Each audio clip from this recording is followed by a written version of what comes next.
Hi, my name is Matthew Goode, and the film that we're plugging is Brideshead Revisited, and you're watching GordonInTheWorld.com.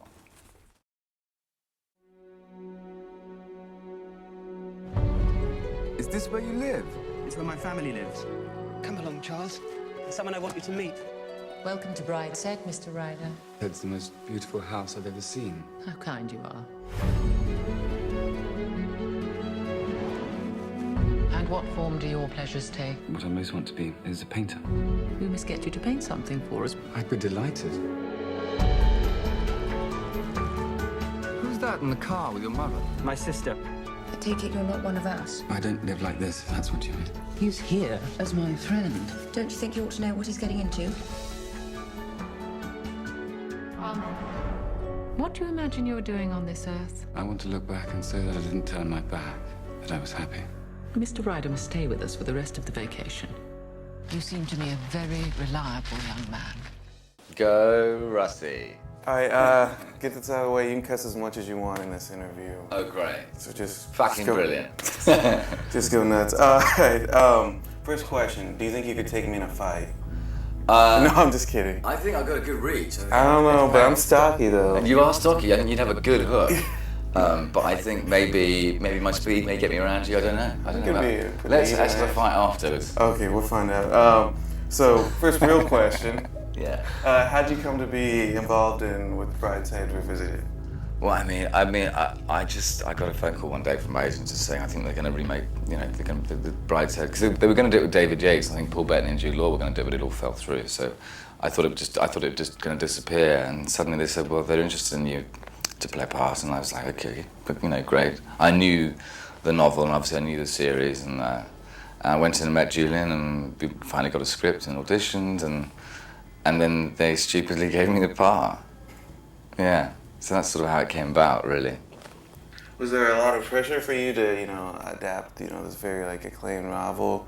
Was there a lot of extra pressure on you for that, or? Yeah, I think knowing that, because there's knowing that people were going to be criticising, I think the fact there was going to be another adaptation done. And I say we weren't trying to remake a television series. We were trying to do a faithful adaptation, and truncating such an epic story down into 2 hours comes with its pressures.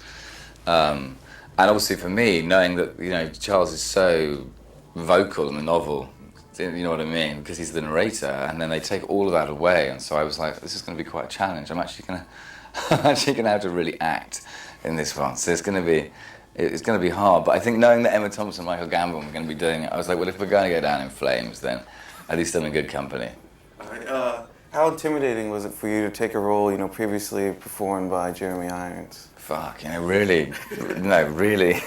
Really I was hugely scared, but knowing, because I was speaking to Julian, and my worries were, I think people are always going to say, that I'm similar to Jeremy, but I mean it's because we're both tall, thin streaks of Pierce, and we both got a deep voice, and but I think knowing that I had a completely different bunch of other actors, and and different scripts, and despite being set in the same mise en scène of Castle Howard.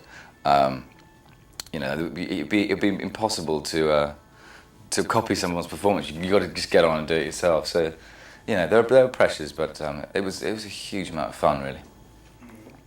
What was it like working with the film's director, Julian? I don't want to butcher the last name. Could you just say it for me? Julian Gerald. Okay, it is like it sounds. I was like, that looks like Gerald, but I don't. Gerald. Yeah. I don't want to butcher it and get corrected. No, you got it right. You got it right. As opposed to Woody Allen, who you worked with for Match Point. The main difference is that Julian actually talked to me. I mean, I think with I wasn't particularly a huge part of the action in Match Point, so I just sort of came on, did 2 takes, tried not to get fired, and fucked off. And with Brideshead, obviously it's much more central to the story, and it's much more subtle, and it's thematically far richer, film, and more complicated. So we needed to have that two-way relationship going on all the time. So just mainly for me, so that I don't get lost in the story, because we don't shoot it narratively. Although the book jumps around a lot anyway, but yeah, we needed to make sure we were on the same page at all times. What was it like, the transition for you to go from this dramatic period piece to your newest film in the comic book adaptation of Watchmen? I think it's so weird. I mean, in some ways, I was going from one period drama to another period drama because it's sort of set in the 80s and stuff. But I didn't know, I didn't know anything about Watchmen until I turned up in Vancouver 2 days after finishing Brideshead, and then I read it and I was like, oh my Christ, this is amazing. It's such a good, psychologically three-dimensional characters, and the whole overview of the story is vast and epic in its qualities. And so, yeah, it's just, it brings the fear straight back in, pumping through your veins, I suppose. But, yeah, but also Zack Snyder's just very different to Julian, just he's full of beans but once again, it was trying to uphold the integrity of the the source material that it's from. So it was quite similar in those That's constraints. what I was thinking. You went from adapting one acclaimed novel to adapting one of the most famous comic books. Yeah, Time Magazine top 100 novels. Yeah, both of them. Really? Yeah, both of them are. So it's kind of like, if I can just help, that means I've got another 98 to do. If I can just keep hopping around with that kind of with the brilliant novels, then I might have a career. My dear boy. Tell me, Mr. Ryder, what did you make of Brideshead? I thought it was magnificent. You think that? Really? What a lot of temptations. Sebastian and I are a couple of heathens. I'm not a heathen, I'm a sinner. Let's get plastered. They're very good, these friendships, but I think it's more than that for Sebastian. Tread carefully, Mr. Ryder. Hello, Charles. Tell me this is fate. Sebastian. You don't care about me, all you ever wanted was my sister. I hope you didn't let Julia mislead you. Her future is not a question of choice.